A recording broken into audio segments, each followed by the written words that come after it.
sight of anguish, view it near. What weeping innocence here, a manger for his bed.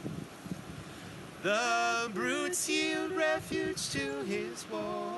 Man, the worst brute no pity shows, nor gives him friendly aid, nor gives him friendly aid. For coming and greet you. My name is Phyllis Tausey. I am the chairperson for Brothertown Indian Nation. And we're very happy to have you here and have many relatives of our parent tribes represented here and other groups and other tribal nations. Because we have a large group, which we're excited about, rather than each person, each group going around introducing themselves, we're just going to highlight a couple, a quick just read of tribal nations represented. So if I miss somebody, please let me know or raise your hand and we'll include you. And please know if I accidentally didn't include you. My apologies. Okay, so we have members of the Mashantucket Pequot. We have Shinnecock Nation represented. We have the Montauk Tribe of Indian Council of Tribal Elders. We have representatives from Calumet and Cross Historical Society and Calumet and Cross, the Friends of Brothertown. Board President, United for Diversity from Fond du Lac, the Mohegan Tribal Curriculum Cultural Specialist, and we have a number of Brothertown Indians. We have peacemakers, members of our election committee. So now we'll move forward. It's our honor to have Jason LaVigne here, and tribal historian for the well-known and famous Mohegan Museum. Tantaquidgeon. Thank you. Thank you. And David Freeburg, also archivist and librarian for the museum. They are going to talk about a half an hour and leave time for questions after that. But they've indicated they're perfectly comfortable running on Indian time. So as long as it takes, the only thing I would ask is for you to mute your mics during the presentation and also to hold your questions till the end. So having said that, I take it over, Jason, looking at you. Thank you. Thank you. And again, I'm very happy and honored to have been asked to participate tonight. Always happy to talk about Samson Occom and Mohegan history. Of course, one of the first challenges with Samson Occom is to try to narrow it down to half an hour. So I'm going to try to do my best tonight to cover everything and give a good overview, I think, of Samson Occom's life. And then I'm happy to take questions after, of course. But just for some background, in 1620, about 100 years before Samson Occom was born, a group of English settlers known as the Puritans arrive in New England, and they have religious motivations for wanting to settle in the New World. Religious conviction plays a major role in the society of New England at the time as it's taking shape. And efforts to convert the Native Americans in New England are met with mixed results, I would say, at best at that time. While some Native Americans have converted to Christianity, many more still resist these conversion efforts. And this creates tensions, really, between Native and non-Native groups in New England. At the turn of the 18th century, now getting into Samson Occom's time, the Mohegan population had been greatly reduced to about 350 in right about 1720. From a population of about 2,000 100 years prior in the 1630s. Many Native American women at the turn of the 18th century had taken jobs, employment as domestic servants. Mohegan men often did a lot of labor, skilled labor. They were working in fields. They were doing agriculture. And at the same time, we're being confined to an ever-shrinking land base. So there's a lot of factors going on. And that's the world that Samson Occom is now born into in 1723. He's born on Mohegan land in what the town is now called Uncasville, Connecticut, and it's named after the Mohegan chief, Chief Uncas. While not much is known about Samson's early life, he would later write of traveling preachers that would visit the Mohegan community, encouraging the children to learn their letters, the English alphabet. And they would also preach to the adults at that time. Christianity was seen as an alternative to what was later described as a lack of vision and a spiritual void within the Mohegan community. And converting to Christianity also gave the opportunity to pursue a formal education. A lot of education in New England was religious based, so conversion to Christianity was kind of a prerequisite to enter into a formal education. Samson Occom would convert to Christianity at the age of 17 after hearing a sermon by the New Light preacher James Davenport in New London, Connecticut. The religious revival known as the Great Awakening began in the 1730s, and revivalist preachers would hold large outdoor gatherings with large sermons that grew pretty large crowds. This created quite a commotion, as you can imagine, a lot of rumors, a lot of talk within native and non-native communities across New England. The Great Awakening and the new ideas that were presented by preachers like James Davenport and George Whitefield also created division within the Protestant church. They were known as the New Lights, and they promoted new ideas of individualism, sorry, couldn't spit that out, and emphasized the importance of personal experience and making an emotional connection with God and the importance of salvation. I think this is pretty familiar to a lot of natives, and that personal connection with our Creator, with our God. The old lights, the old Puritans, if you will, the original settlers, rejected a lot of these ideas outright. And that created some tension even within the Puritan community in New England. So there's a lot going on in New England, as you can imagine. Conversion to Christianity was often offered as a path for Native Americans to become civilized and as a way to integrate into colonial society, especially with the inclusion of formal education. Soon after converting to Christianity, Samson Occom made arrangements to meet with the congregational minister, Eleazar Wheelock, through his mother. His mother, Sarah, was employed by Wheelock as a domestic servant. Occom would become a pupil at Wheelock School, located at Wheelock's home in Lebanon, Connecticut. Occom excelled as a student. He very quickly became the star student. And he achieved fluency in English, Latin, Greek, and Hebrew within 4 years. In 1747, Occom studied under Benjamin Pomeroy in Hebron, Connecticut, as preparation to enter Yale. Occom would write that poor eyesight would prevent him from attending Yale. I'm not sure if that's quite the reason that prevented him, but Samson Occom's extraordinary success as a student inspired Wheelock to try to repeat that success with other Native American boys. In 1754, Wheelock opens Morris Charity School in Lebanon, Connecticut. From the school, Wheelock would initiate what he called the Grand Design, a plan to train Indian missionaries at a school for what he would describe as, quote, errands into the wilderness. This plan involved sending his students to various tribes as missionaries and school teachers, with specific instructions that the best students be sent back to Morris to continue the cycle. Wheelock intended for Morris to become a model Christian Indian town that would include farms, a college, and vocational training.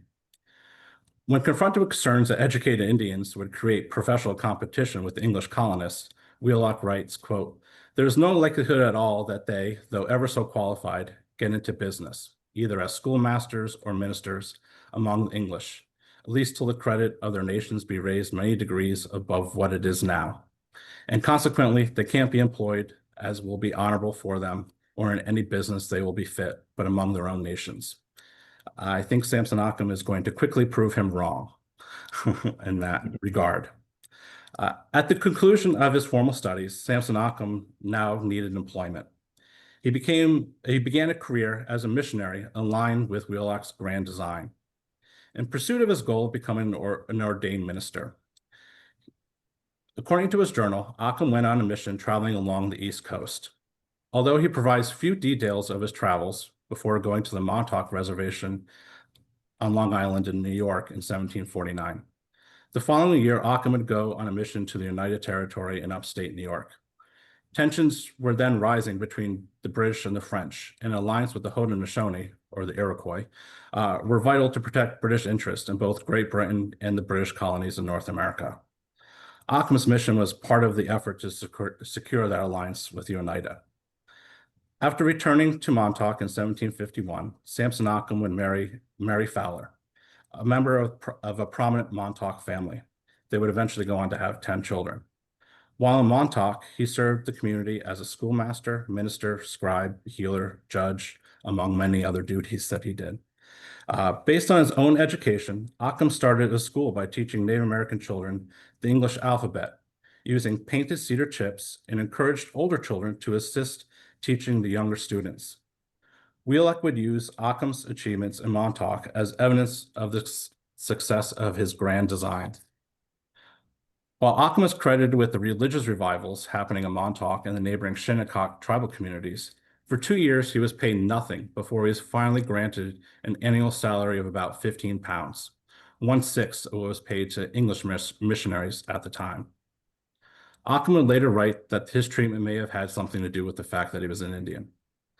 Occom would not be ordained until August 29th, 1759, more than 10 years after first arriving as a missionary to the Montauk community. In 1760, Samson Occom would again leave Montauk when the Scotch Society for the Propagation of Christian Knowledge offered Occom a mission to return to the United in New York. The offer came at the height of the French and Indian War and was a dangerous mission, needless to say. By all accounts, though, Occom was well received in the United community, and his mission was again a great success. After his successful mission to the United in New York, Samson Occom is given an opportunity to return home to Mohegan. This opportunity would allow him to take a leadership role within the Mohegan community. In 1764, the Boston Board of the Society for the Propagation of the Gospel in Foreign Parts offers Occom an annual salary of 30 pounds to return to work with not only the Mohegan, but the Montauk and Nehantic communities in Connecticut.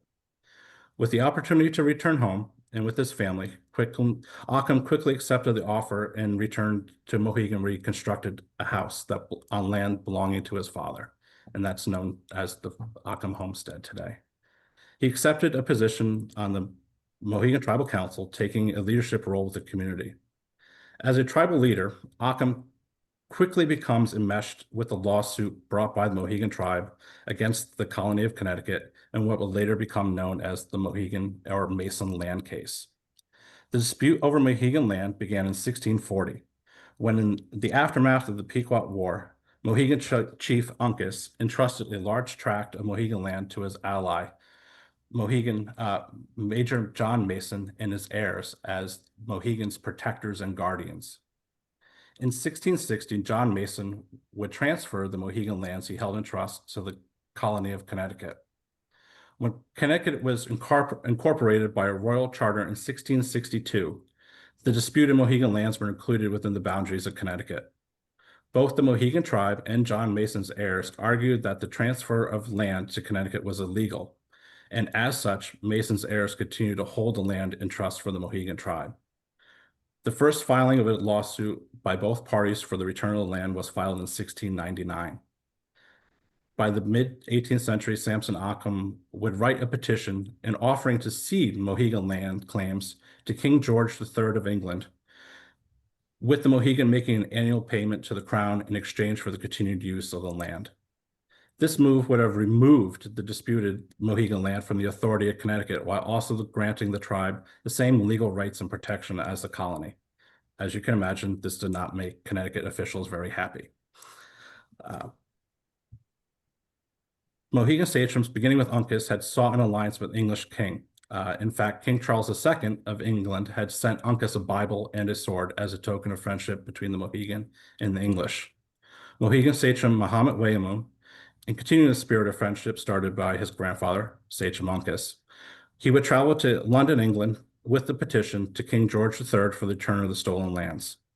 Unfortunately, he would die of smallpox before the case could be heard. Meanwhile, the colony of Connecticut passed an ordinance prohibiting any citizen of the colony from testifying on behalf of the Mohegans in their land case. The Mohegan sachem's death would further delay a resolution of the case. Samson Occom's involvement further enraged Connecticut officials, and they assailed his reputation as, quote, the pious Mohegan. The Reverend David Jewett, who had a vested interest in the land Connecticut stood to lose in the case, publicly charged Occom with ill conduct towards overseers of the Connecticut board and with threatening to turn Episcopalian.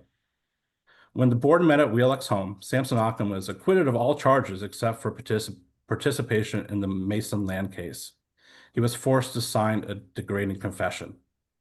It is important to note that none of the non-Indians involved in the land case ever had to sign a confession or face any repercussions. This experience would impact Occom's views of the relationship between Indians and the non-Indian population in colonial society. By publicly charging Samson Occom with falsely converting, it was an attempt by colonial authorities, including Wheelock, to take away some of the power that Occom and authority Occom had achieved in the public eye. Samson Occom, despite his own mistreatment, continues to believe that the only way for Indians to retain their rights and sovereignty is through education. And with the encouragement of Wheelock, he undertakes a fundraising mission to establish a school for Indian children in Connecticut. With his successful early experience as a schoolmaster in Montauk, Occom becomes an early advocate for Indian education. With Wheelock's encouragement and his suggestion that he needs redemption due to the involvement in the land case, Occom agrees to travel to England with the Reverend Nathaniel Whitaker to support Morris Charity Indian School. Occom departed Boston on December 23, 1765, and arrives in Brixham, England on February 3, 1766. George Whitefield, a founding member of Methodism, who influenced the religious revivalism during the Great Awakening in the American colonies, hosted Occom and Whitaker at his London church. Occom would deliver his first sermon there. William League, second Earl of Dartmouth, became involved in Wheelock's plans through George Whitefield, who introduced Occom and Whitaker to League shortly after their arrival to London. Legge was instrumental in promoting Occom's tour among the nobility in England, Scotland, and Wales, as well as collecting and overseeing the donations collected by Occom.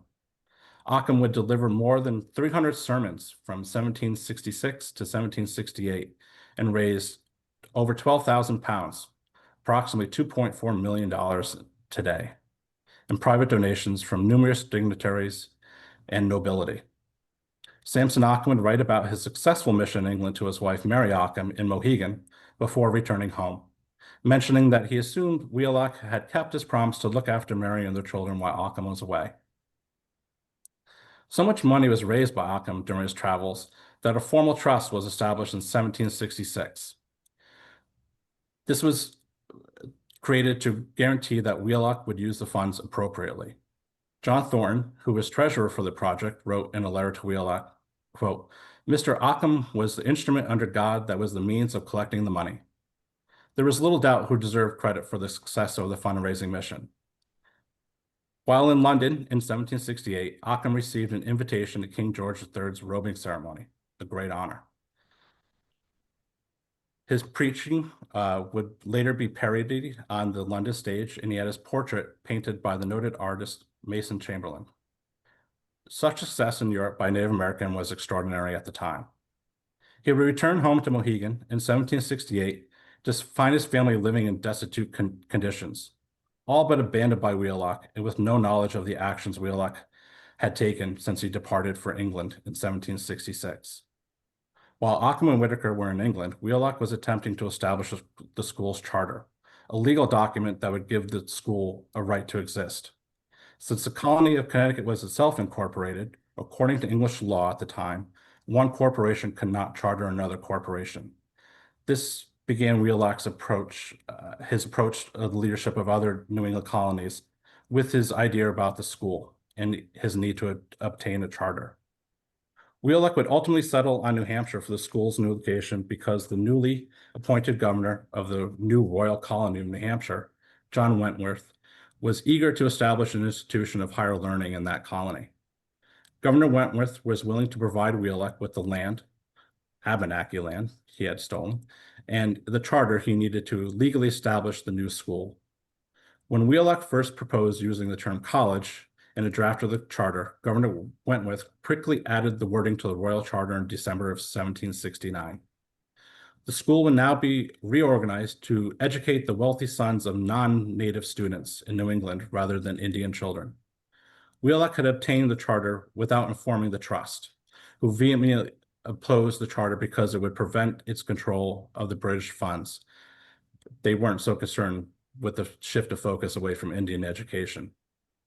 When Wheelock named the new institution Dartmouth, it was an attempt to reassure the school's many wealthy and influential donors that now threatened to withhold the promised donations. William Leake, second Earl of Dartmouth, was furious and never wrote to Wheelock again.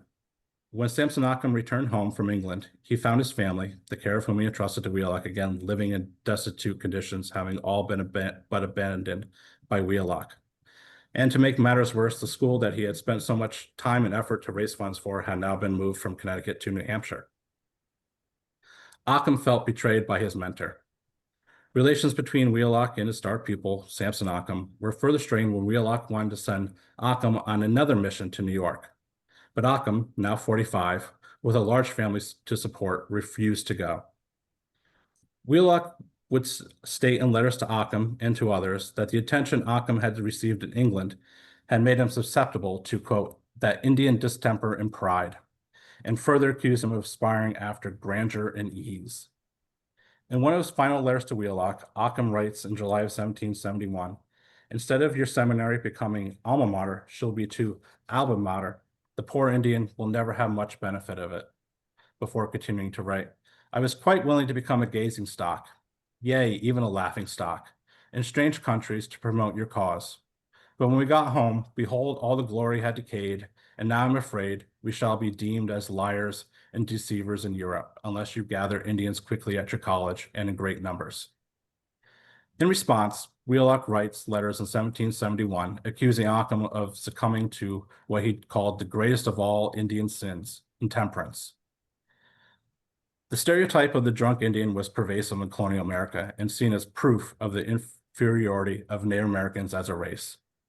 When Samson Occom had a drink of alcohol in early 1769, he immediately wrote a full confession, and an investigation into the matter determined that Samson Occom's intoxication did not come from intemperate or reckless drinking, but rather having had a small bit of alcohol without eating at all that day is what made him drunk.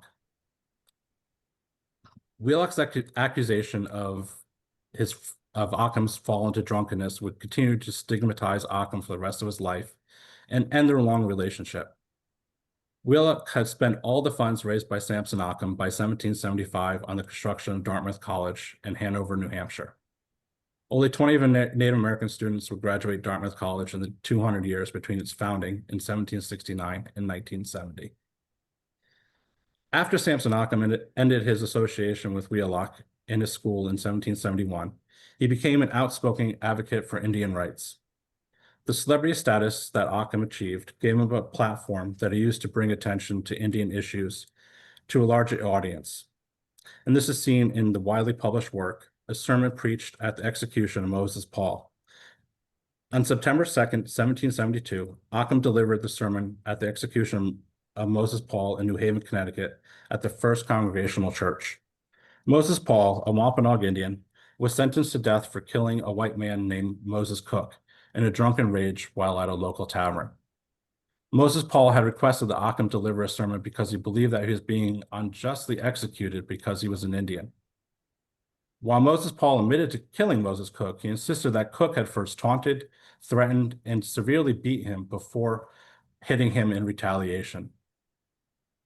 He argued those circumstances should have resulted in a manslaughter charge, for which punishment would be branding and not hanging. Paul further insisted that a prejudiced jury, as there were no Indians included on the jury, had rushed to a faulty judgment and that he deserved a new trial. His appeals were all denied by the colonial courts in New Haven. Moses Paul requested that Samson Occom, the most celebrated Indian minister in America, deliver his execution sermon to underscore the injustice of his conviction. These sermons were common in colonial America and were often later published with the criminal's confession. Occom's sermon focused on the evils of alcohol. This sermon would later be reprinted well into the 19th century, having at least 19 separate editions in several languages, and is the first writing by a Native American to be considered a bestseller. Many readers were interested to know what a praying Indian, like Samson Occom, had to say to a dying Indian. Occom speaks as an Indian minister addressing Indian issues in the pervasive anti-Indian prejudice in colonial society. His sermon was no doubt inspired by his own personal encounters with colonial prejudice and the stigma from his own alcohol use. Colonial stereotypes of the drunk Indian reflected the perception of Indians as savage, and Samson Occom is presented as a foil to the drunk Indian, proof of the success of a Christian lifestyle in civilizing the Indians. But he was also presented as proof that any Indian could fall back into the savagery because of their inferior race. Occom's own history with alcohol and accusations of drunkenness still haunted him. Inebriation in Indians was not considered voluntary madness, but was a mark of their racial inferiority. Even devout Indians, educated in the habits of civility, could at any time revert to their original savage state by falling into the sin of intemperance, was the common belief. Occom's sermon warned all who listened of the wages of sin and explicitly cautioned Indians against alcohol, especially when that alcohol was foisted upon them to take advantage. Occom's harsh message was tempered at the end of the sermon by his insistence that even at the moment of his death, Paul's true repentance may lead to heavenly salvation. The sermon not only illustrates Occom's growing frustration and disillusionment with colonial society, but also shows that he never abandoned the Calvinistic teachings of the Great Awakening. With the loss of the Mason land case in London, leaving the tribe with a reservation, it fostered a near total disillusionment Samson Occom felt towards colonial society and the place of Native Americans within that society. The Mohegan tribe had also now split into two factions over the land case. It was split into Johnstown and Bentstown. Ben Uncas III had been installed by the colony of Connecticut as sachem of the Mohegan tribe over the rightful heir, John Uncas. This is because Ben Uncas III was willing to end the tribe's land claims in return for the colony's support in naming him sachem over his uncle. Ben Uncas III began this course by rejecting the land claims in favor of the colony's support of his becoming sachem. John Uncas was the last surviving son of the late 17th century Mohegan sachem, and his brother Benjamin Uncas I assumed the sachemship over the wishes of Uncas. In his will, Sachem Uncas excludes Benjamin Uncas, his youngest son, from the line of succession, making the appointment of Ben Uncas III, with the encouragement and support of the leaders of Connecticut colony, controversial within the Mohegan tribe. When Ben Uncas III dies in 1769, Samson Occom was among the Mohegan pallbearers. In a public display of their dissatisfaction with the colony's intrusion into tribal affairs, violating tribal sovereignty, the coffin of Ben Uncas III was dropped unceremoniously in front of the representatives from the Connecticut Assembly. This shocked the non-Indians in attendance. Samson Occom would also publicly protest Ben Uncas III's interment at the Royal Mohegan Burial Grounds, since he was an illegitimate sachem. The colony would prohibit anyone from assuming the position of sachem without the consent of the colony following 1769. No one dared to assume the position of sachem after that for fear of violent reprisals.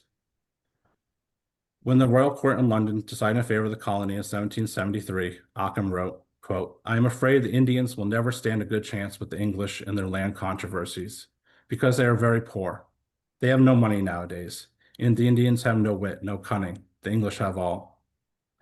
Samson Occom is becoming more disillusioned and frustrated with American society and the seemingly empty promise of equal treatment for Indians in New England, even from those who claimed friendship with the Mohegan tribe.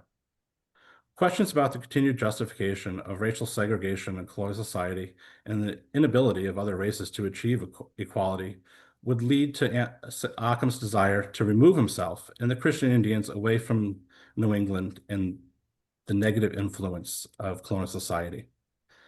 On March 13th, 1773, Christian members of the Montauk, Mohegan, Pequot, Narragansett, and Niantic communities met at Samson Occom's home in Mohegan to discuss their future.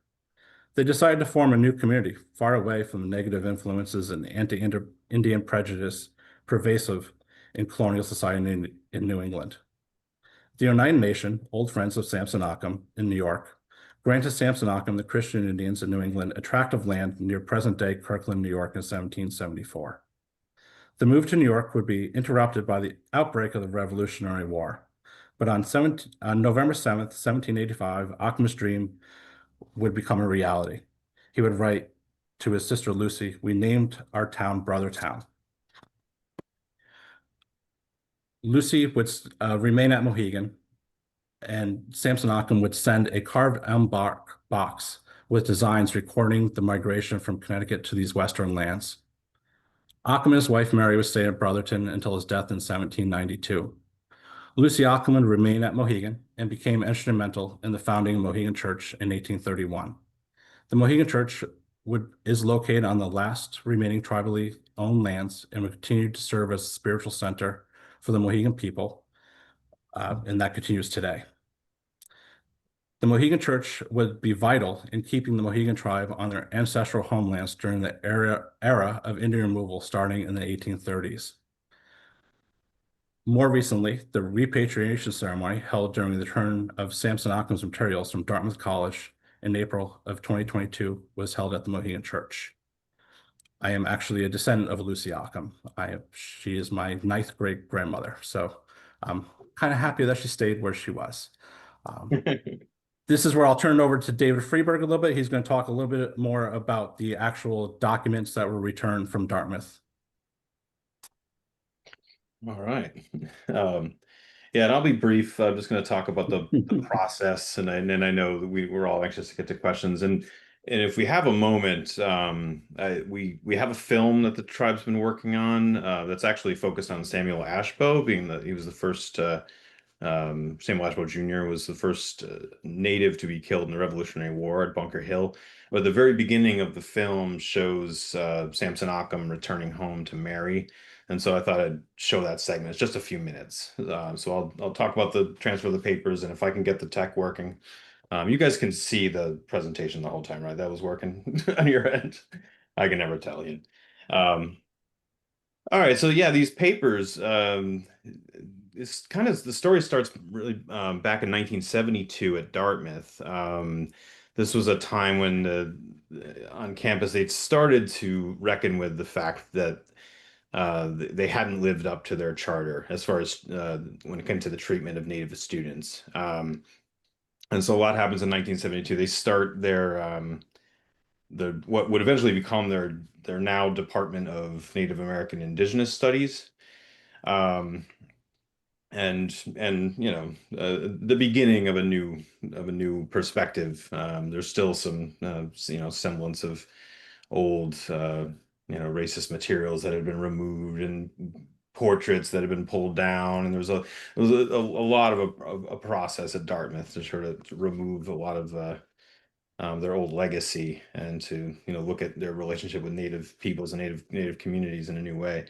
2022 was the 50th anniversary of this new pledge, and they were, in addition to celebrating, you know, 50th anniversary of their program, they wanted some sort of you know, something more than a gesture. You know, they wanted some act that showed that they were serious. And So Sarah Harris, who is the vice chairwoman, she's there in the photograph. She, attended Dartmouth, and she's a member of their Native American Visiting Committee, which is a group of people that advises the president on Native issues.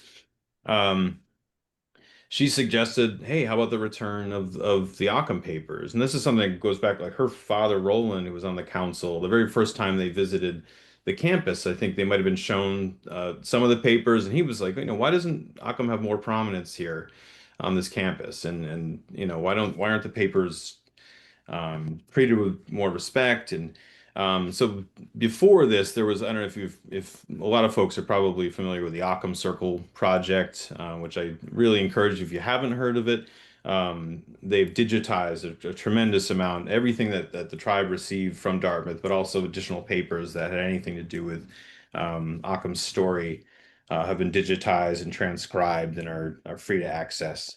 Just so you know, all the images that I pulled down from Dartmouth's website. It's still very, very useful. But she had suggested, the return of the papers, and to her surprise, actually was met with a positive response. Eventually, going all the way up to the president, Phil Hanlon. And it was interesting, like when it came down to defining what that meant. Like, what does it mean, these Samson Occom papers? Does that mean, you know, everything that he owned, or everything that, because in the archival world, if I write you a letter, that letter is now part of your papers. It's it's a different way of looking at things. They don't always look at authorship. So any letters that Samson had written to Eleazar Wheelock, for example, were part of the Eleazar Wheelock papers. In an archives world, that's kind of it's an important distinction. But they agreed to passed over to the tribe absolutely everything that Samson Occom had written that they possessed.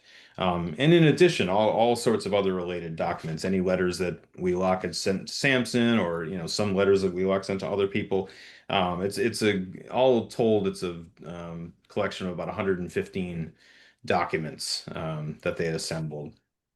And going back to, I think this one is always really stunning. This is, well, he is a student, and this is his Hebrew primer. So up to this page, it's Latin lessons, Hebrew, and this is the rest of the book is blank for the student to do their work. And on the very first page, he writes in Mohegan, and I mean the calligraphy is obviously absolutely stunning.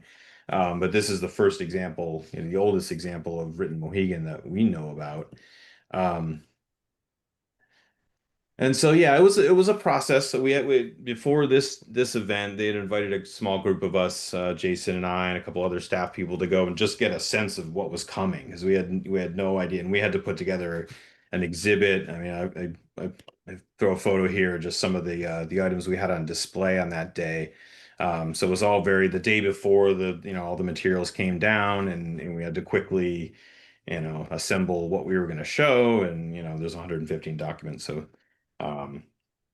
Yeah, it was it was quite a little process, but um, yeah, I won't go on and on. I mean, the event was beautiful. We had the group from Brothertown, it was wonderful. I mean, I remember having really fun conversations with Jessica. She came bearing gifts. I mean, the library, we still have a few books that she had donated, and so those are in our special collections, all signed over to us. And then so it was really wonderful to meet some of you folks in person, and yeah, it's just a wonderful day. Um, but yeah, I'll try to let me stop sharing, and I'll try to bring up that film, because this is a sort of a continuation of the legacy of Occam. We are actually working on a film. We have been for ever since 2022 with Dartmouth, but we don't have a final version. But I thought this scene would be fun to share, because it's an Occam related. So I'm going to stop sharing, and I'm going to try to bring up that film, and I'm going to start sharing again. Let's see if this works. Bring it up. Uh, Sorry for the delay here. Let's see if I share that. All right. Can everybody see that if I start?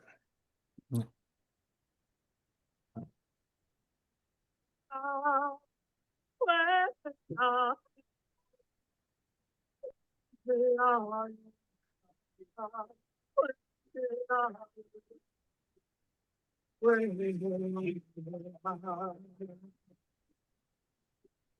waterways are not only our life source and our relation, but our highways.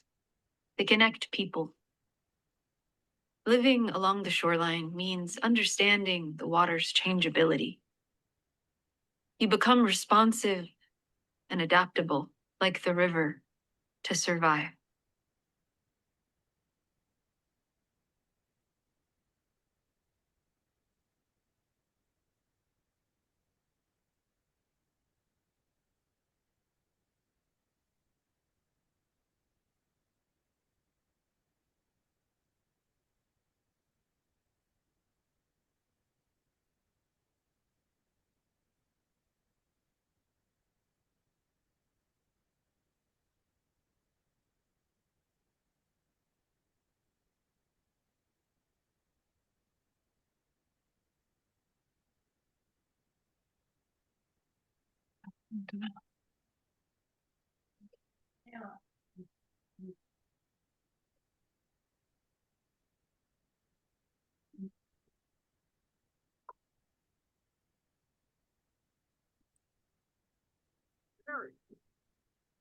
Samson, really you?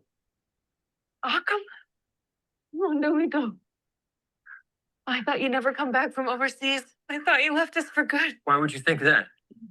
The Reverend Wheelock. I know you don't like him, but he promised to take care of you and the children while I was in England. Mary, I did it. I raised 12,000 pounds. 12,000. Everywhere we went, people gathered to hear me speak. Everyone wanted to donate to the Indian College. This is a real way forward for our people.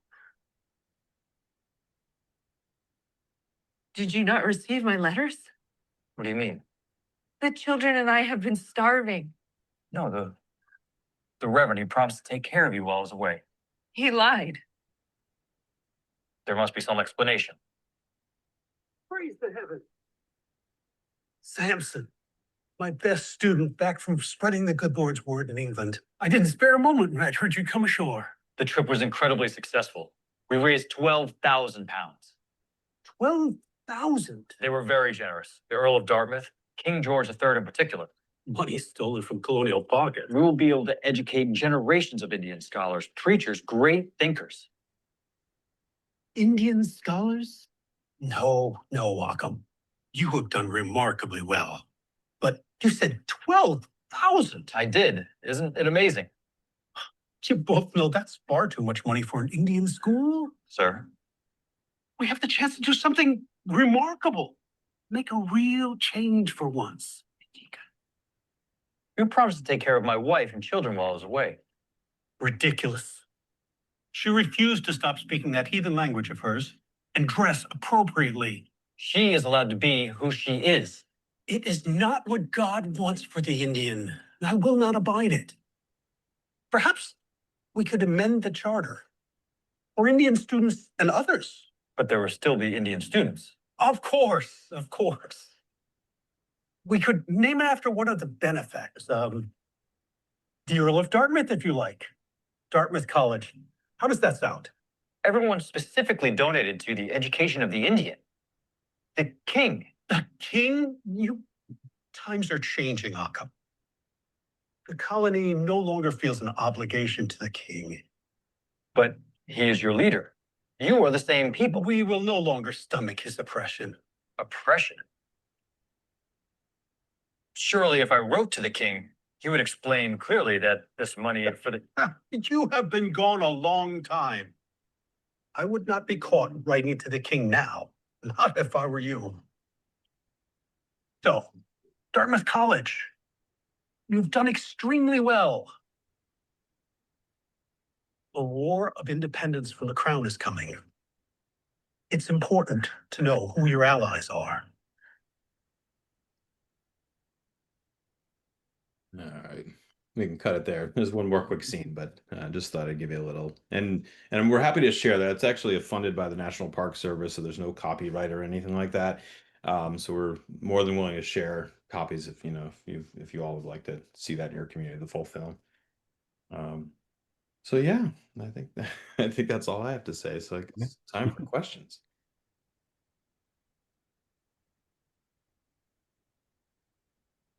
Will, are you going to, you have some questions for us? Or Megan, somebody got some questions? Question. When will the film be available? Well, technically it's available now. We haven't it's not, it hasn't been distributed on any websites or anything like that, but it's yeah, I'll have to like Sure. yeah, we don't have a formal way of sharing it, but I think I'm free to share it. So if you want to reach out to me, I'm sure or Jason, we can get you a copy. I'll make sure there's no stipulations or anything because it is sort of being released now, but at least at some point it's going to be very publicly available. But we're happy to send it to you. Thank you. Thank you. Jason, when we were talking in the past, I want everybody to ask any questions they had for it. But one of the things that we had talked about was the fact that it was interesting that there's an original land case which tended to ripple through the indigenous people for centuries after that. But also his idea of trying to it was about survival. That was his number one thing. However it was taken, how he was doing it. Can you kind of address some of that stuff? Because that's the stuff that we're still living with today. I think that's part of, I always see Samson Occom as equal parts minister and teacher. And I think he really advocated, he saw that the world was changing. Better or worse, we could have those arguments, but the world was changing. And I think he saw the best way for Mohegan and Native people is through education. We needed to become educated to take our own sovereignty back, to fight for our own rights. We never lost our sovereignty. We always knew who we were, but I think we had to learn new tools. We had to learn new ways of survival and surviving in this new world. Of course, at the same time, our numbers are being greatly reduced. So we're starting to lose a lot of our traditional knowledge, our traditional ways, our traditional elders, that are binding the community together. And we're starting to feel the influence of English. So I think that part of the reason why he's so dedicated to this school idea is because education is the way forward. And I think he really wants to establish not only a school, but a community that is going to be self-sustaining.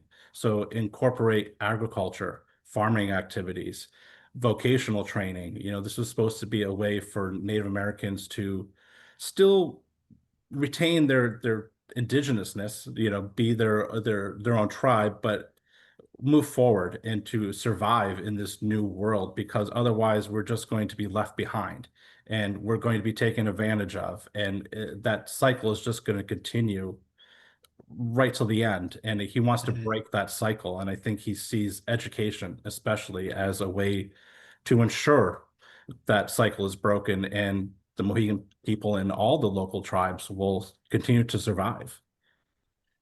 And I guess my question follows that is, how did that kind of impact his idea of survival and land and things like that? How did that affect the Brothertown movement when he met with Tunxis up in Farmington and originally in Mohegan and with Joseph Johnson and trying to get that whole thing done?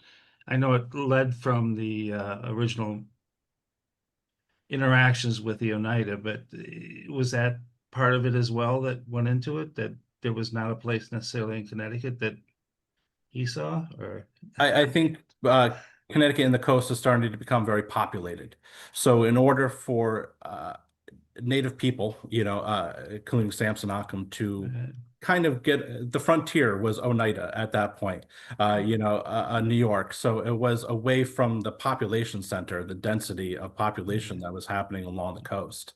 And this was a way for them to go out there and establish that dream again, that self-sustaining community that was going to actually maintain some of those traditional governance ideals of having a council, we're all equals, really kind of what the American Revolution was about. We're just are still in pursuit of that ideal. And I think, well, you guys probably know better than I do, but it does seem like Brotherton, came together with that intention of we're all going to work together. We're all going to band together. We are this band of brothers, equals, if you will, and we're going to live a life the way we think it should be lived, and away from alcohol and away from the hypocrisy, I would say, in a lot of ways that is presented in colonial New England. The Indians always wrong.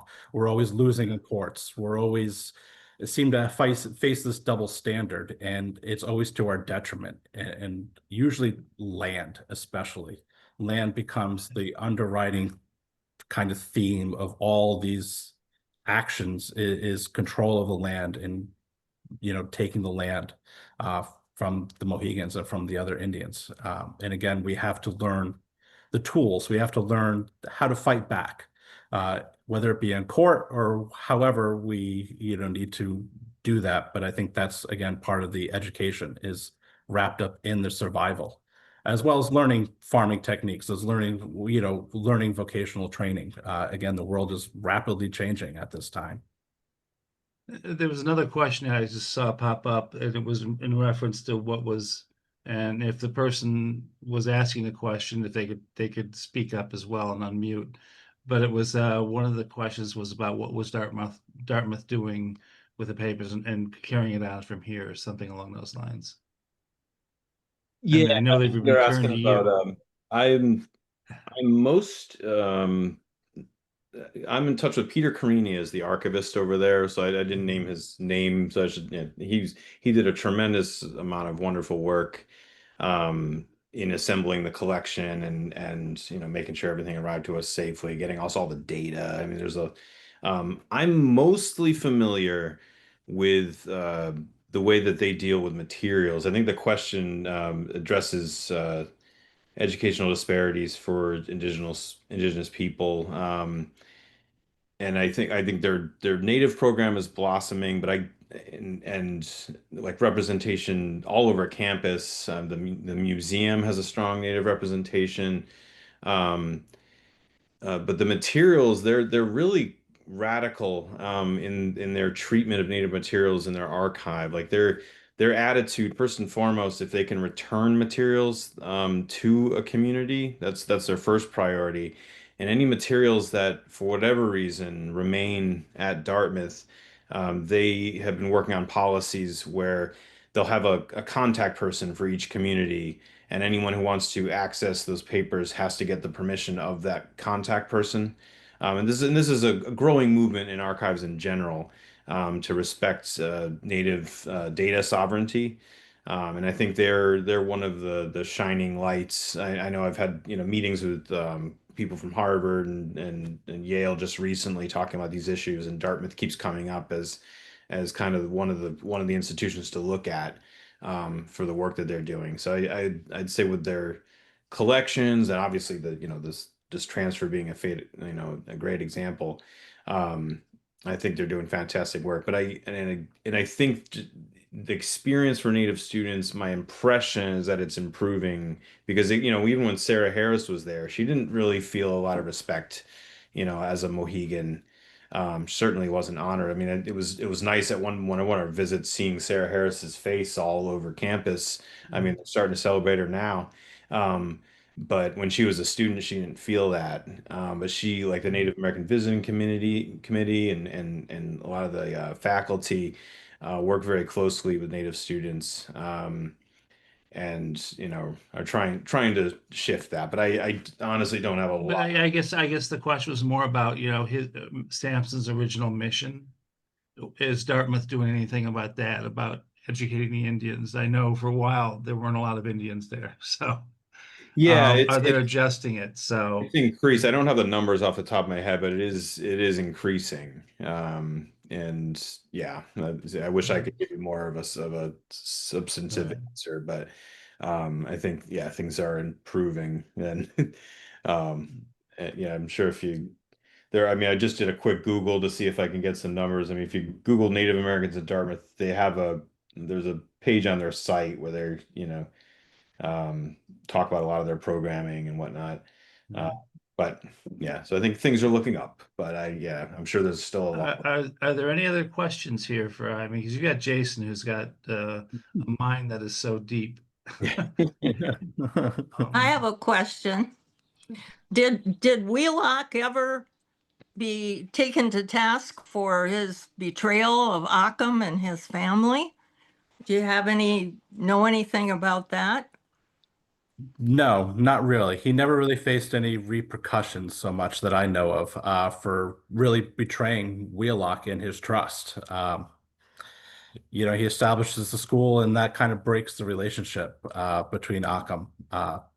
Joseph Johnson actually maintains a little bit more of a relationship after Samson Occom does. I didn't mention Joseph Johnson a lot because I was trying to just focus on Samson Occom a little bit, but Joseph Johnson also kind of follows almost in the example, the footsteps of Samson Occom. He's a student of Wheelock's, but the relationship and there was no real repercussions other than there's a falling out. Now, at the same time, you have to realize that we're right up hitting the American Revolution. So I think people in the colonies generally are less concerned what's happening or the opinions of what's going on in England at the time. So they're feeling a little less beholden to those old agreements. And the money's spent by 1775, so there's not a lot that can be done to Wheelock, I don't think, at that point. In his lifetime, no, but I think 200 years later, I think he's well had his comeuppance, so to speak. Yes. No. At the time, though, I don't know that Yeah. there was a lot of repercussions for him, to be perfectly honest. Opening to anybody else. Go ahead, Phyllis. What do you know about Occam's wife? From what I understand, Mary has always maintained her traditions. She was always a very traditional woman. And I think that's what causes a lot of tension between her and Wheelock, to be perfectly honest, is she's happy to let Samson go off, do his thing. But she stays at home. She holds down the fort, so to speak, at home. And she's not going to change who she is. And I have a lot of respect for Mary for that, to be perfectly honest. I'm sure she faced a lot of pressure, especially while Occam's gone in England. Wheelock seems to want to convince her to take on, more English ways. And I think in a way, he's almost punishing her by abandoning her because she's so resistant to his suggestions. I'll call it, his desire to convert her and to make her adopt more English ways. Samson was a little more open to that, and Mohegans in general start to take on more, but I see Mary as kind of always being very traditional. I don't know a lot about Mary as far as that, but yeah, I see her as much more traditional. This question kind of goes to David, and I think you know who it comes from. It's in reference to the music notations. Was anything in the papers about anything written by Occam or anything like that? I know there's a few. I mean, things just some not music notation, just like just a very small amount of sermon, the lyrics, but not I mean not sermon, I mean the hymnal lyrics, but not any music notation, if I'm understanding correctly. I'm assuming you could guess who that came from. Of course, Gabriel. Good friend. But I want to open it up for everybody. Everybody's quiet, and I'm asking questions. I'm reading, but speak up. I mean, this is your chance. I can vouch for Jason, and I can just shout for David as well, their knowledge. So this is the chance we have, which is that we're kind of blessed with it as a way. May I have somebody that knows that much? Yeah, go ahead. Can I add a little anecdote, just following up to your Jason answer and question about Mary Occom and just her character.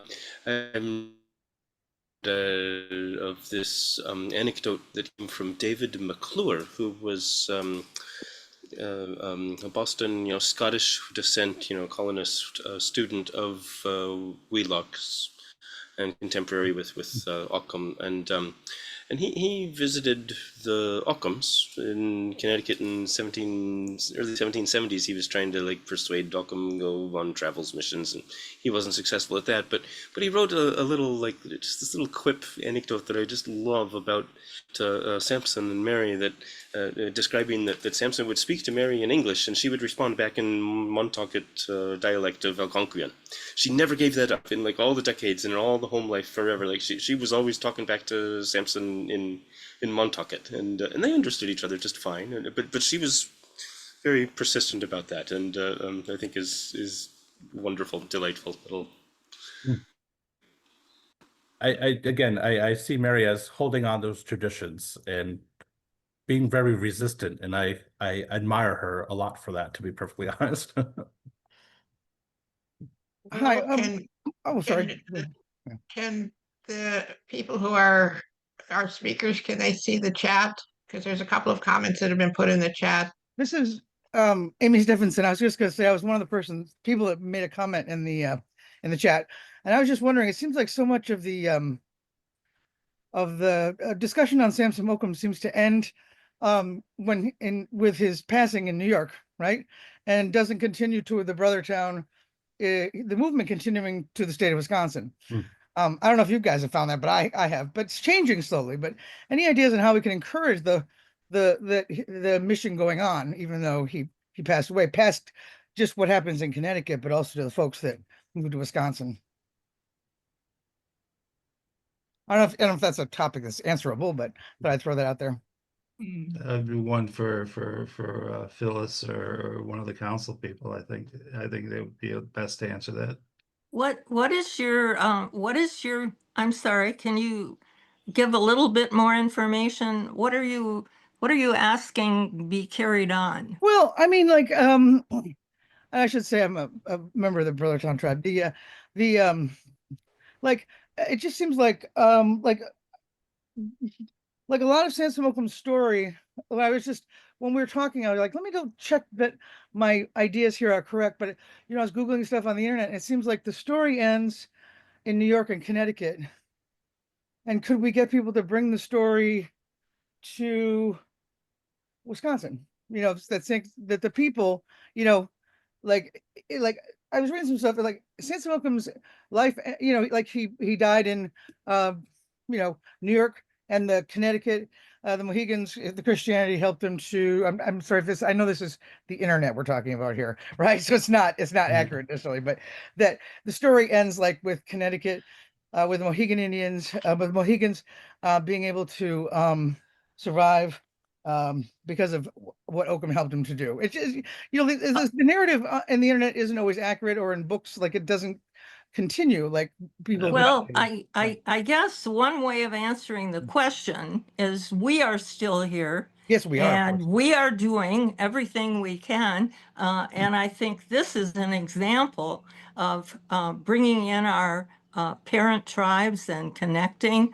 up and having a forum like this so that people can make that transition to, okay, brother Samson Occom and others, our leaders, accomplish these things, and that's part of our history, our heritage. And now, Brothertown is here in Wisconsin, and that's, in a way, I suppose that's a continuation of that story, but it's like another chapter.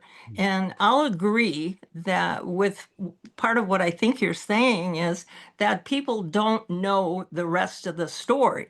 And, we have been kind of working hard to try to make that story, to get that story out there so people know and so people can make that connection.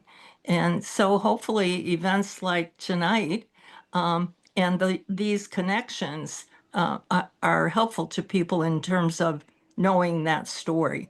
So that is something that Brothertown Council is working on. And there are a lot of people that really don't know that part of the story. And a lot of things we've done In Brothertown, for example, our new cultural center is on part of the former reservation. So that's in Brothertown and on the main highway. So when people go by there, they know, we're here, we're still here. And those are the ways in which we're trying to continue that story. That chapter, I guess, is a way of saying it. So thank you for that question. I just want to say I just want to say you guys have done excellent work. No, you guys have done excellent. I think it's amazing. No, Well done. I know what you're saying though. Yeah, but I mean, I About live in Massachusetts now, and I've lived here for a while. And like Connecticut has Samson Occom stuff, and I've never seen, like, I live in Western Massachusetts, not the Boston part, but yeah, and I don't see a lot about the Brothertown, so I could, that's so you guys in Wisconsin are awesome. I just the everything. Well, I could interject just one thing about it, Amy, and I think Jason and those guys would agree with it, is the fact that a lot of the stuff he set in motion about community, about service, about things along those lines, and bringing the people together as a brother town and things like that is still alive, and that's part of our heritage. If you take a look at our mission statement, that's what it's all about, is the fact that we are a band of people that are holding on to our traditions, but we're trying to survive as Samson Occom was, and carry it forward, which now means restoration and the sets like that. So his foundation is probably still alive and still living. So that's, I think, is the best way we've carried it forward, rather than individual teachings or things along those lines. So right. yeah. You guys I see another question here about identity. There's an identity, his identity as an educator is celebrated at UW-Madison Native American Center for Health Professionals. This is councilperson Faith Ottery. You want to comment on that, Faith? That's your question or comment, I think. Thanks a lot, Phyllis. I thought it was very interesting that David brought up the perspective of Samson Occom as an educator. I think we tend to focus lots of times in terms of his role as a minister, but I think you each brought different perspectives to the table in terms of this. But I'm part of the faculty of the NACHIP group. It's much easier to say the Native American Center for Health Professionals. But what was very interesting was there's an endowed Samson Occom Legacy Award.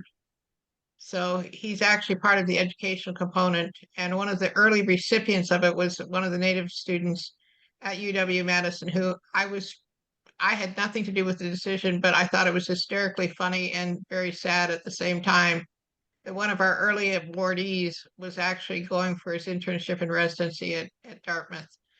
So I told him to make sure that he told the story every time he had the opportunity to say that he got this award, that he was coming back to claim some of the education at Dartmouth.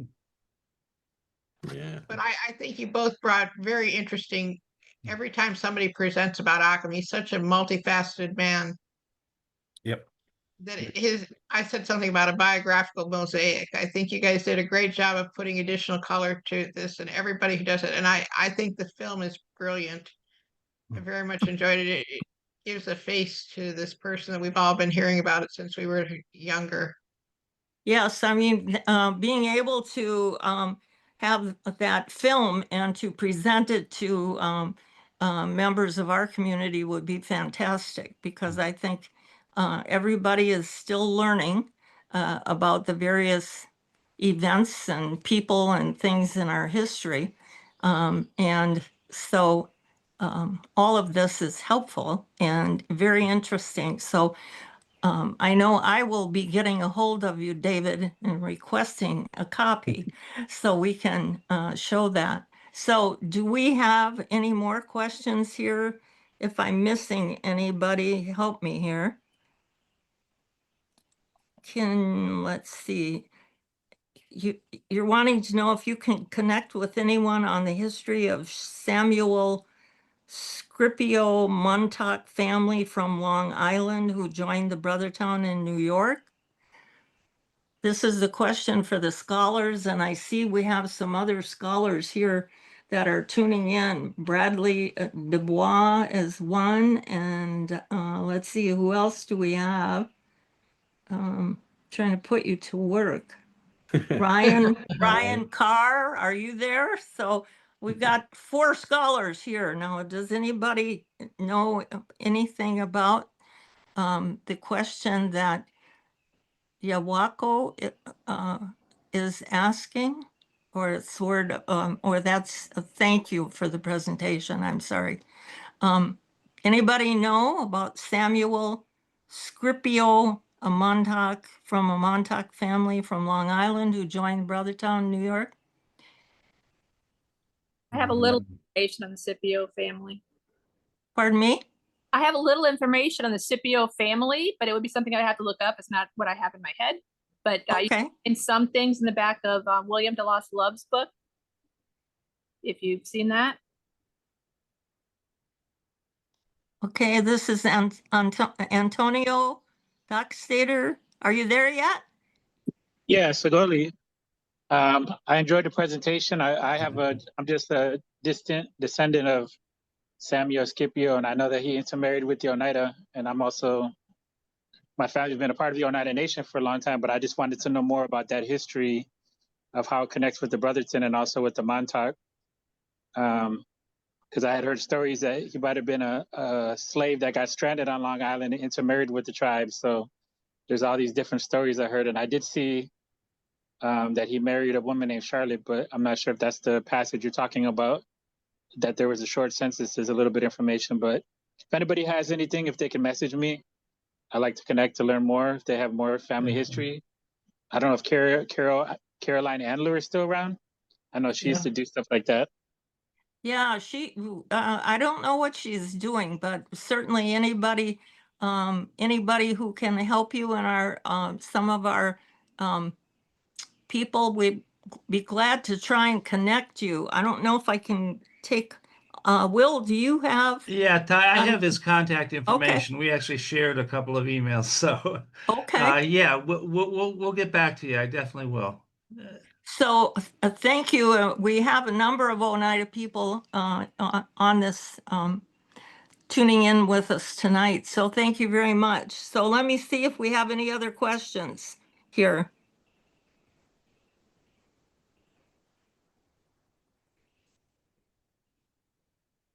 Okay. Okay, anybody? Now's your chance. Raise your hand, start talking. Looks like David and Jason, you've got me to bother you all the time now. So that's okay. Okay. We'll continue our conversations. So yeah. Okay. Well, I think everybody. Well, I'm sorry. I thought I could sneak in there, Phyllis. I'll make it very quick. For people who have questions, do you have any problems with them reaching out to the two of you if they have some additional questions, or should they go through Will, or what's the best way if someone has? Yeah, it's probably probably the easiest is to get those questions to Will, and Will will get them to the right person. So Perfect. I just wanted to let people know that there was an opportunity if they needed to. Sure. And I wanted to, before I don't know if we're going to wrap it up, I wanted to thank all of our cousins, our distant cousins around the country for coming out for this, because I think Samson Occom did touch a bunch of people. So it was great to have. I think this is probably one of the biggest parent tribe meetings we've ever had. So this is good. Well, and I want to thank Will and his team for putting this together and making the contacts and having a unique celebration of Samson Occom Day for Brothertown Indian Nation. And I am happy that all of you joined in with us. And I think we've made some new connections tonight. And so everyone, safe travels, and we'll see you again. Yes. Thank you. Thank you. Thank you, Jason. Oh, sight of anguish, view it near. What weeping innocence here, a leader for his bed.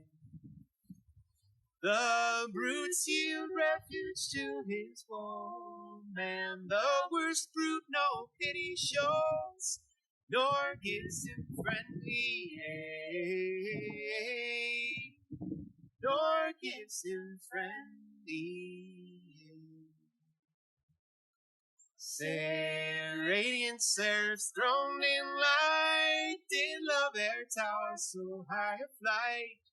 For glory sinks so low. This wonder angels scarce declare. Angels the rapture cannot bear, nor equal praise bestow, nor equal praise bestow. Redemption 'tis a boundless theme, thou boundless mind our hearts inflame with ardor from above. Words are but vain, let joys express. Vain is mere joy, let actions bless this prodigy of love. This prodigy of love.